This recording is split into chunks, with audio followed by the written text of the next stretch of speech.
بسم اللہ الرحمن الرحیم۔ السلام علیکم۔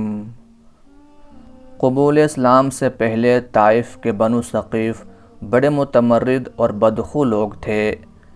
دین حق سے ان کی دشمنی اور سرکشی کا یہ عالم تھا کہ 10 بعد بعثت میں حضور صلی اللہ علیہ وآلہ وسلم تبلیغ حق کے لیے ان کے پاس تشریف لے گئے تو انہوں نے عربوں کی روایتی مہمان نوازی کو بالائے طاق رکھ دیا اور دعوت توحید کے جواب میں حضور صلی اللہ علیہ وآلہ وسلم کو نہ صرف تضحیک و تمسخر کا نشانہ بنایا بلکہ آپ صلی اللہ علیہ وآلہ وسلم پر پتھر برسائے، یہاں تک کہ حضور صلی اللہ علیہ وآلہ وسلم سخت زخمی حالت میں طائف سے نکلنے پر مجبور ہو گئے۔ پھر 8 ہجری میں اہل حق نے طائف کا محاصرہ کر لیا تو بنو ثقیف نے شدید مزاحمت کی اور پتھر اور تیر برسا کر کئی مسلمانوں کو شہید کیا۔ لیکن قدرت کی کرشمہ سازیاں بھی عجیب ہوتی ہیں۔ ابھی اس واقعے کو زیادہ مدت نہیں گزری تھی کہ اللہ تعالیٰ نے اہل طائف کے دل پھیر دیے اور 9 ہجری میں انہوں نے خود بخود آستانہ اسلام کے سامنے سر جھکا دیا۔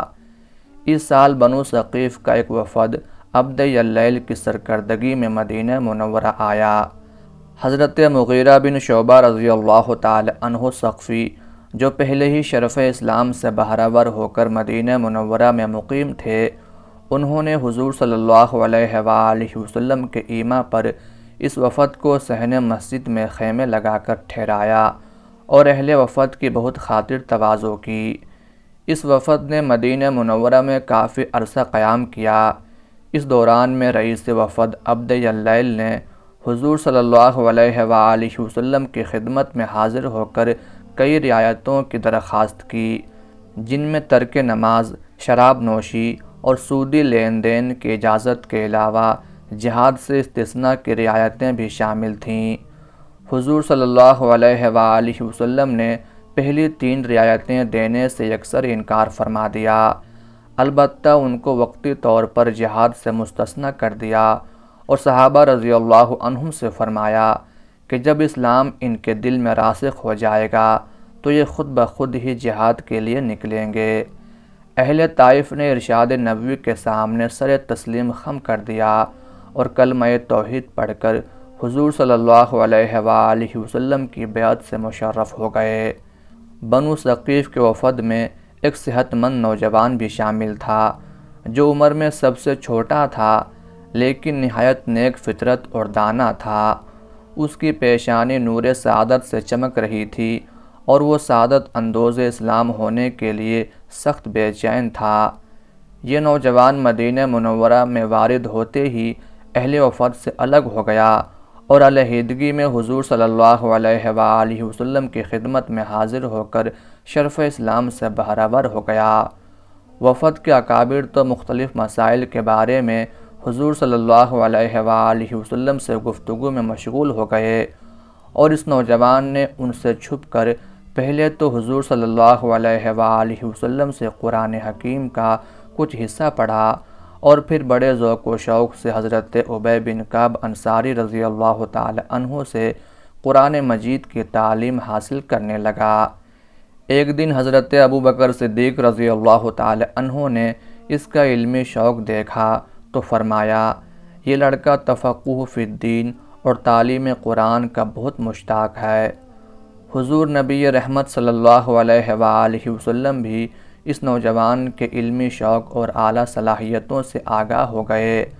چنانچہ جب بنو ثقیف کے وفد نے رخصت ہوتے وقت حضور صلی اللہ علیہ وآلہ وسلم سے درخواست کی کہ ہمارے لیے کوئی امام مقرر فرما دیجئے تو آپ صلی اللہ علیہ وآلہ وسلم نے اس نوجوان کا ہاتھ پکڑ کر فرمایا، یہ دانا آدمی ہے اور یہی تمہارا امیر اور امام ہوگا۔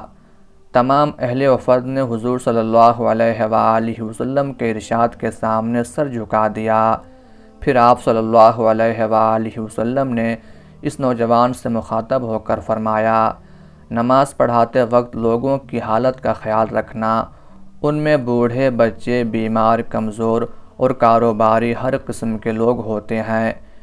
یہ جوان صالح جن کو حصول علم کا اس قدر شوق تھا اور جن کو کم عمر ہونے کے باوجود بارگاہ رسالت سے نہ صرف دانائی کی سند عطا ہوئی بلکہ بنو ثقیف جیسے زبردست قبیلے کی عمارت و امامت بھی تفویض ہوئی، حضرت عثمان بن ابی العاص ثقفی رضی اللہ تعالی عنہ تھے۔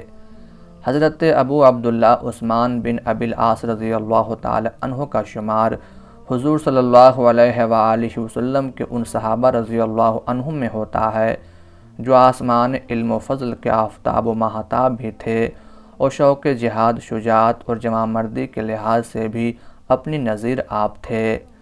حضرت عثمان رضی اللہ تعالی عنہ کا تعلق مشہور قبیلہ بنو ثقیف سے تھا جس کا مسکن طائف کا پرفضا اور شاداب شہر تھا۔ حضرت عثمان رضی اللہ تعالی عنہ اسی شہر میں پیدا ہوئے اور یہیں سن شعور کو پہنچے۔ بنو ثقیف نہایت سخت مزاج اور کھردرے لوگ تھے، لیکن حضرت عثمان رضی اللہ تعالی عنہ نہایت سلیم الطبع اور نرم خو نوجوان تھے۔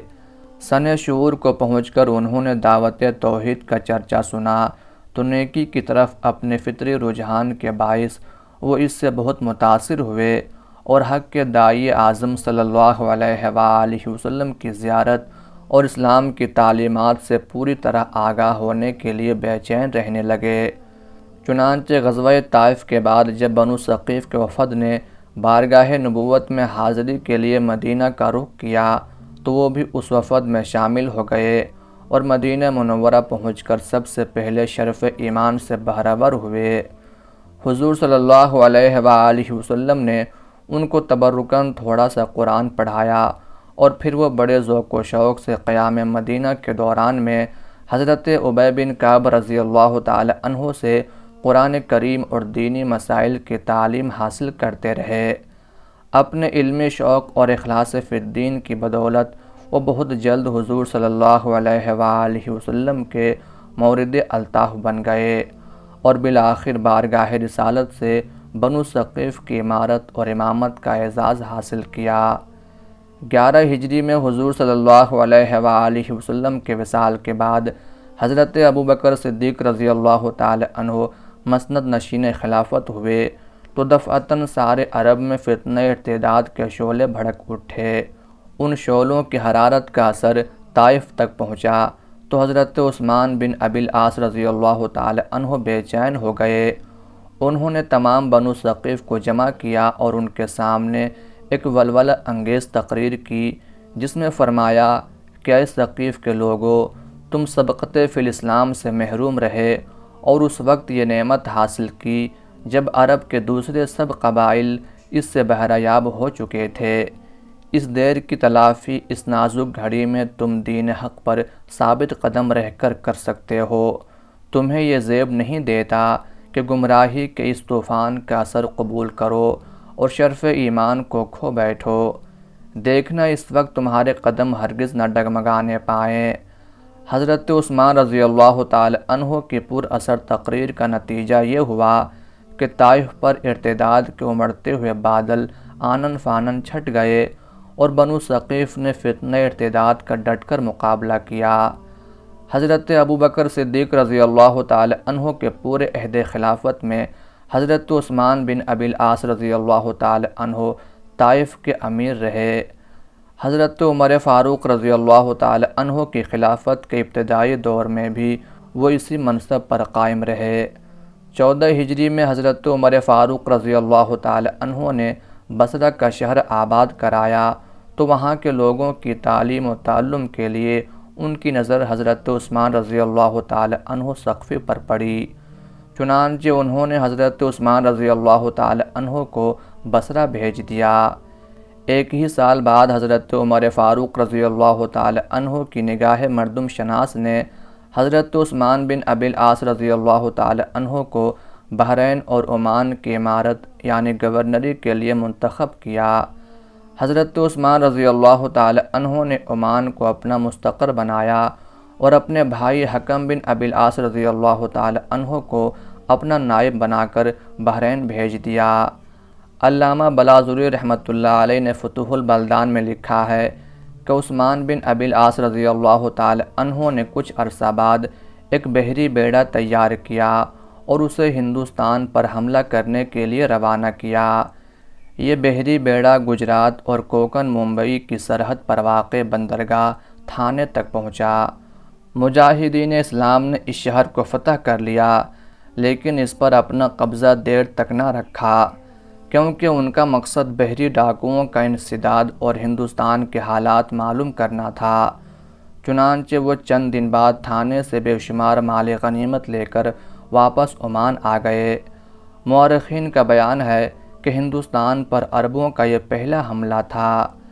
حضرت عثمان رضی اللہ تعالی عنہ نے یہ بیڑا روانہ کرتے وقت حضرت عمر فاروق رضی اللہ تعالی عنہ کی اجازت نہیں لی تھی، اس لیے جب انہوں نے دربار خلافت میں اپنی کامیابی اور مال غنیمت حاصل کرنے کی اطلاع روانہ کی تو امیر المومنین نے ان کی اس ہمجوئی کو پسند نہ کیا، کیونکہ ان کے خیال میں حضرت عثمان رضی اللہ تعالی عنہ نے مسلمانوں کی جانوں کو خطرے میں ڈالا تھا۔ چنانچہ انہوں نے حضرت عثمان رضی اللہ تعالی عنہ کو ایک سخت خط بھیجا، جس میں لکھا کہ برادر ثقفی، تم نے یہ لشکر نہیں بھیجا تھا، بلکہ گویا ایک کیڑے کو لکڑی پر بٹھا کر سمندر میں ڈال دیا تھا۔ اگر یہ لوگ مصیبت میں پھنس جاتے تو اللہ کی قسم میں تم سے اور تمہاری قوم سے اس کا مواخذہ کرتا۔ حضرت عمر فاروق رضی اللہ تعالی عنہ کے اس تحدیدی خط کے باوجود حضرت عثمان بن ابی العاص رضی اللہ تعالی عنہ نے ہندوستان پر بحری حملوں کا سلسلہ جاری رکھا، کیونکہ ان کے نزدیک وہاں کے مقامی حالات ایسے ہی حملوں کا تقاضا کرتے تھے۔ علامہ بلاذری رحمۃ اللہ علیہ کا بیان ہے کہ دوسری دفعہ حضرت عثمان رضی اللہ تعالی عنہ نے اپنے بھائی مغیرہ بن ابی العاص رضی اللہ تعالی عنہ کو ایک بیڑا دے کر ہندوستان روانہ کیا۔ وہ سندھ کے مشہور شہر دیبل پہنچے اور دشمنوں کو شکست دے کر مال غنیمت کے ساتھ بحرین واپس آئے۔ تیسری مرتبہ حضرت عثمان رضی اللہ تعالی عنہ نے اپنے دوسرے بھائی حکم بن ابی العاص رضی اللہ تعالی عنہ کو ایک بیڑے کا افسر بنا کر ہندوستان کی طرف روانہ کیا۔ وہ بھروچ کو مسخر کر کے واپس آئے۔ بعض مورخین کا بیان ہے کہ ان حملوں کا مقصد صرف ان بحری لٹیروں کا قلع قمع کرنا تھا جو عربوں کے جہاز لوٹ کر سندھ اور کاٹھیا واڑ کی بندرگاہوں میں پناہ لیا کرتے تھے۔ حضرت عثمان رضی اللہ تعالی عنہ نے ان حملوں کے ذریعے یہ مقصد بڑی حد تک حاصل کیا اور جہازوں کو بحری قزاقوں کی طاقت و تاراج سے کافی عرصہ کے لیے نجات مل گئی۔ 21 ہجری میں حضرت عثمان بن ابی العاص رضی اللہ تعالی عنہ کی زندگی کا وہ ولولہ انگیز دور شروع ہوا جس میں وہ عہد فاروقی اور عہد عثمانی کے نامور سپہ سالاروں کی صف میں کھڑے نظر آتے ہیں۔ اس سال حضرت عمر فاروق رضی اللہ تعالی عنہ نے ایران پر عام لشکر کشی کا ارادہ کیا۔ انہوں نے اپنے ہاتھ سے متعدد علم تیار کیے اور ان کو اپنے چند مشہور افسروں کے سپرد کر کے مختلف شہروں اور علاقوں کی تسخیر پر مامور کیا۔ ان افسروں میں حضرت عثمان بن ابی العاص رضی اللہ تعالی عنہ بھی تھے، جنہیں اس تخر کی تسخیر کا کام سونپا گیا۔ اس تخر فارس کا نہایت اہم شہر تھا اور اس پر فوج کشی گویا فارس پر فوج کشی تھی۔ اہل فارس کو بھی پل پل کی خبریں پہنچ رہی تھیں۔ انہوں نے اپنا مرکز توج کو بنا کر بڑے زور شور سے مسلمانوں کے مقابلے کی تیاری کی۔ حضرت عثمان رضی اللہ تعالی عنہ جزیرہ ابرکادان فتح کر کے طوفان کی طرح توج کی طرف بڑھے اور ایرانیوں کے تمام دفاعی انتظامات کو روند کر توج پر علم اسلام کو بلند کر دیا۔ اس کے بعد انہوں نے اس شہر میں کچھ عرصہ قیام کر کے وہاں مسجدیں بنوائیں اور عرب کے بہت سے قبائل آباد کیے۔ اس کے بعد حضرت عثمان رضی اللہ تعالی عنہ نے اسلامی لشکر کو مختلف مقامات پر پھیلا دیا۔ ایرانیوں کو ہر جگہ شکست کا منہ دیکھنا پڑا اور صابور، اردوشیر اور استخر وغیرہ بہت سے اہم شہر باری باری فتح ہو گئے۔ اس زمانے میں فارس کا گورنر شہرک نامی ایک جنگجو ایرانی سردار تھا۔ اس نے مسلمانوں کی پیش قدمی روکنے کے لیے ایک جرار لشکر جمع کیا اور عام شہر میں چھاؤنی ڈال دی۔ حضرت عثمان رضی اللہ تعالی عنہ نے سوار بن حمام اور اپنے بھائی حکم بن ابی العاص رضی اللہ تعالی عنہ کو شہرک کے مقابلے پر روانہ کیا۔ شہرک نے نہایت ترتیب سے صف آرائی کی اور اعلان کیا کہ جس شخص نے پیچھے قدم ہٹایا اسے قتل کر دیا جائے گا۔ ادھر مسلمانوں کے جوش و خروش کی بھی کوئی انتہا نہیں تھی۔ غرض فریقین میں گھمسان کا رن پڑا۔ شہرک نے بڑی پامردی سے مقابلہ کیا، لیکن جوش میں بپھرے ہوئے مسلمانوں کی الغار کے سامنے اس کی کچھ پیش نہ چلی۔ ایرانیوں کو زبردست شکست ہوئی اور شہرک میدان جنگ میں کام آیا۔ رام شہر کی تسخیر کے بعد حضرت عثمان رضی اللہ تعالی عنہ نے حرم بن حیان عبدی رحمۃ اللہ علیہ کو قلعہ شیر پر چڑھائی کا حکم دیا۔ انہوں نے اس قلعہ کو فتح کر لیا۔ خود حضرت عثمان رضی اللہ تعالی عنہ نے جرح، کازورن، نوبند خان اور ان کے نواحی علاقوں کو مفتوح کیا۔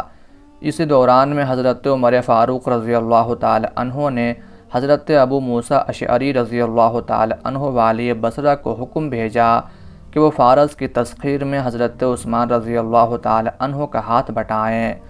چنانچہ حضرت ابو موسیٰ اشعری رضی اللہ تعالی عنہ نے حضرت عثمان رضی اللہ تعالی عنہ کی مدد کے لیے بصرہ سے وقتاً فوقتاً امدادی دستے بھیجنے شروع کر دیے۔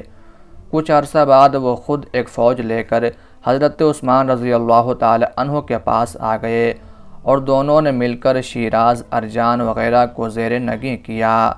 اس کے بعد حضرت عثمان رضی اللہ تعالی عنہ نے اپنے لشکر کے ساتھ حصن جنایا، داراب جرد، جہرم اور فسا پر یلغار کی اور ان کو خلافت اسلامیہ کا مطیع بنایا۔ 23 ہجری میں انہوں نے فارس کے دارالحکومت صابور پر چڑھائی کی۔ اس وقت فارس کا گورنر مقتول شہرک کا بھائی تھا۔ اس کو مسلمانوں سے مقابلے کی ہمت نہ پڑی اور اس نے حضرت عثمان رضی اللہ تعالی عنہ کو صلح کا پیغام بھیجا۔ انہوں نے چند شرطوں پر اسے منظور کر لیا۔